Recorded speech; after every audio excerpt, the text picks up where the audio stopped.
जी, PDM की जो मुश्किलात हैं उनका मुख्तसर जो खुलासा है वो बड़ा ज़बरदस्त है।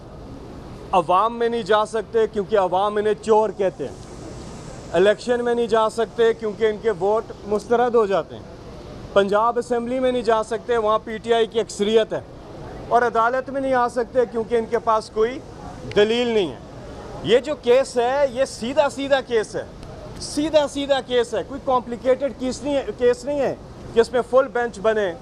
वो तो चाहते हैं कि फुल पीटीआई जो है, फुल पीटीआई का मुकाबला करने के लिए फुल पीडीएम जो है उसी पे मबनी बेंच बन जाए।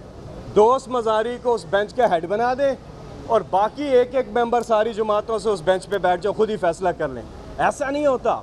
ये जो केस है इसका फैसला पहले 30 मिनट में आ जाना चाहिए था, लेकिन अदालत ने इनको बहुत ज़्यादा मोहलत दी, बहुत ज़्यादा छूट दी है। केस क्या है? केस ये है कि पार्टी हदायत आइन और कानून और अदालत के फैसले के मुताबिक पार्टी हदायत पार्लिमानी पार्टी देती है और पार्टी सरबराह का किरदार तब आता है जब आपके वोटर्स एमपीएस पार्लिमानी पार्टी की हदायत की खिलाफ वर्जी करें तो उनके खिलाफ एक्शन लेने का टाइम के वक्त पार्टी सरबराह का रोल आता है। उससे पहले आता ही नहीं है। ये वाज़े है कानून में। एक चिट्ठी, एक खत जिस पे पकोड़े रख के सिर्फ खाए जा सकते हैं चोरी शुजात के, उसके अलावा उसकी कोई अहमियत नहीं है।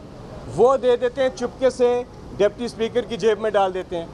किसी एमपीए को नहीं पता वोट डालने से पहले, और वो यहाँ पे आए भी, गवाह भी यहाँ पे आए। तो ये सीधा सीधा केस था।